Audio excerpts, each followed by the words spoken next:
Hey, did you know that you can get art on ColinMullen.com? I've told you in every single video up to this point, but it's kind of my MO on this channel, is to annoy you with the fact that ColinMullen.com exists, and you can get prints of pretty much everything that I do on this channel, so that's cool, right?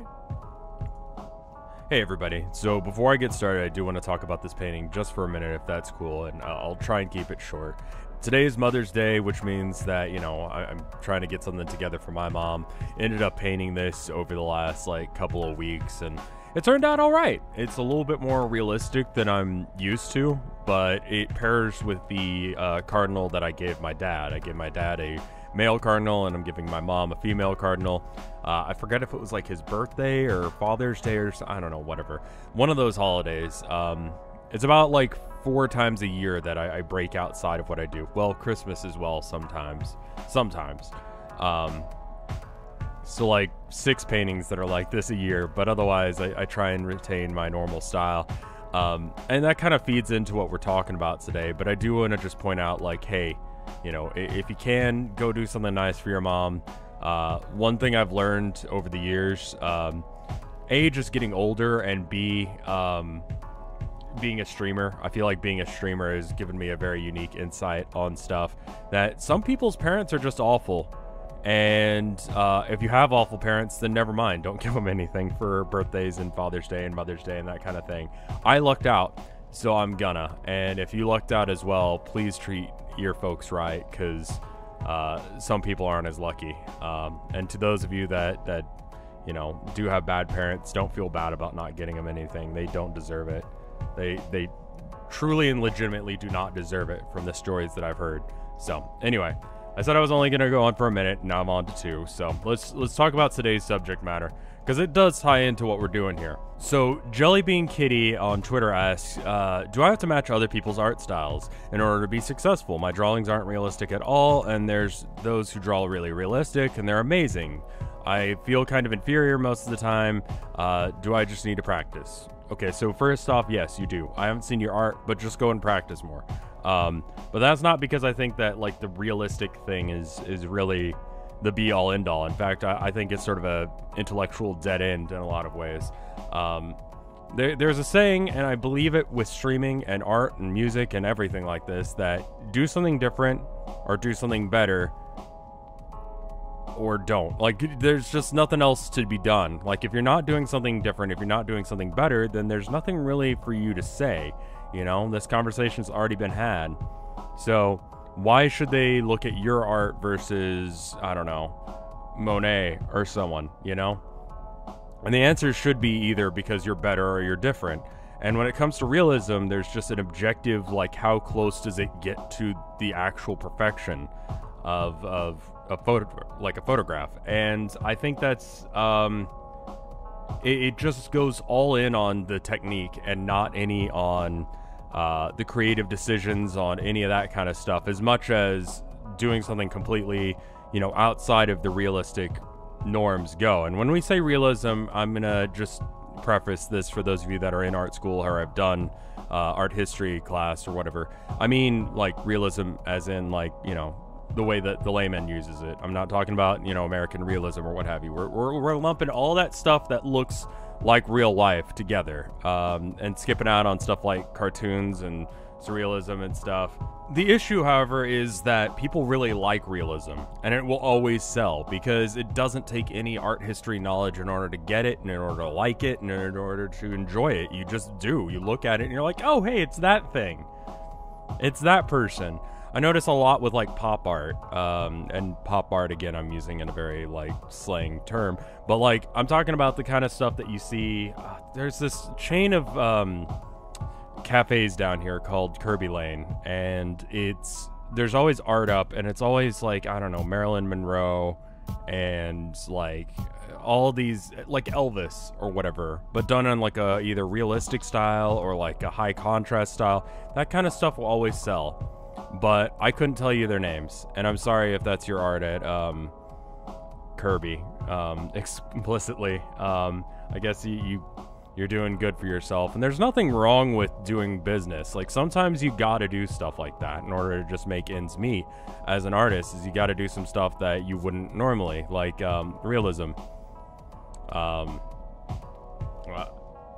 not a fan of it because it, like I said, like, it seems like a dead end. I was talking about this once in one of my art classes with my art teacher. This is a painting 2 class. We're all, you know, and in a painting class, you're traditionally sat around in a circle around a thing that you're painting, or like lined up in rows so that way everyone can get around.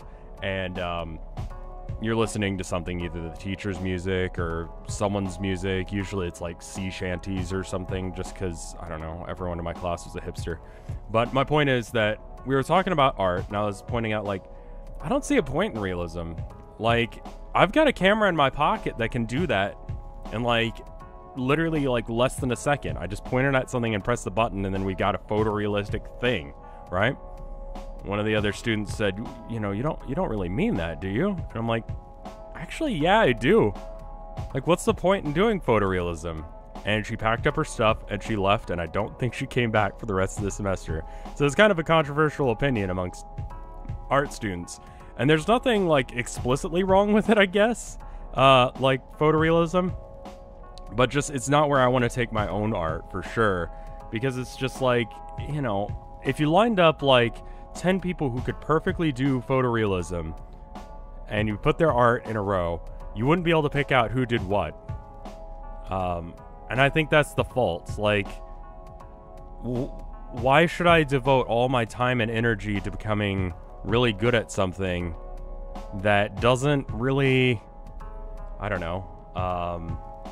We've had years and years, you know, hundreds of years, in fact, of talk about art and about paint. Why is it that we keep going back to this one? It's something that's easy to understand. That's why, probably. And it's sort of the base that we go back to. But I feel like it's just, you know, people were doing that 100 years ago. Why should I do it now? And back in the day, it made more sense, you know, with like American Romanticism. That was about, like, hey, look at how great the West is. You can get all this free land, free real estate. Just go out there and get it. Asterisk, you do have to, like, kind of maybe, you know, push some people off their land. But, you know, that's okay, because it's America, you know, and it was fine. But, not really. Anyway, but the point was to tell people about this stuff and romanticize it. And in a similar way, you know, before photographs, you had to have stuff like that. Like, it was just the way of having that kind of, like, we know what some presidents and what kings back in the day looked like, sort of, due to these paintings that we have of them. So it served a purpose back then, but now photography does that. So it's like, that frees painting up to do whatever it wants to do at this point. We don't have to limit it just down to copying reality. We can do so much else with it. And that's also just sort of a thing, like, if I want to do something in 3D, I'll probably go and get some clay or some wood. If I want to do something that's airy and light and wishy-washy and kind of watery, I'll use watercolors. If I want to do something that's photorealistic, I'll use a camera. And if I want to do something that's paint, if I want to show off paint as paint, I will, you know, paint it with preferably acrylics, just because that's my style. I hope that makes sense. If you're not an artist and you're listening to this and you think that's a bit weird of me to say, think about it like this. Why would you train, let's say it takes you like 10 years, or even if I could wave a magic wand and allow you to do this, like, why do what everyone else can do when you could do something else? I don't know. It just seems weird to me. It reminds me of this story I heard about this pianist, and I forget who it was, and I'm gonna screw up this story horribly. But there was a pianist who went to go play for a record label, and he played beautifully. And the guy goes, "You're an amazing pianist. We're not gonna hire you." And the guy goes, "Why?" And he's like, "Well, I've heard Chopin before. I've heard all of these songs you just played. I could get anyone out of the crowd who's a good piano player to play that. Come back when you've learned how to play something different." And he went and did it. I don't remember who that was. They ended up being famous for it. Kind of screws up the story if you don't remember the I guess punchline, the who it was. But my point is, it's kind of the truth. And so right now for me, artistically, what I'm searching for is something that allows me to express, I don't know, to really show off the things that I want to show off, and in a style that is like very much like, oh, that's Colin's. Colin Mullen made that. You know what I mean?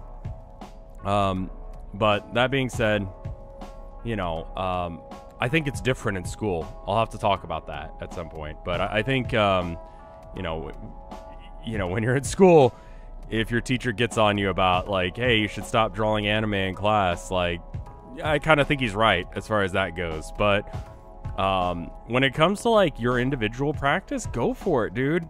Anime is like super popular right now.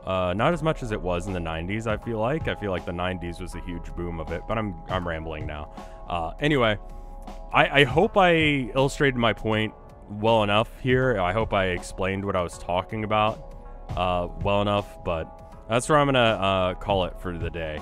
Anyway, here's me signing off and signing the painting. I hope you enjoyed it. Hope my mom enjoys it. There may or may not be prints up on colinmullen.com. There are links in the description as far as everything when it comes down to what paints I used, and also in the end card coming up in a couple seconds, there is a link to the first half of this painting that I did on a live stream. I'm going to try and be live streaming more often. I need to do about 3 or so a month based on some math I was doing to get this channel where I want it to be. So that means 3 or so art streams a month. So make sure you're subscribed if you want to like learn how to do art and stuff. And I'll see you guys later. Bye.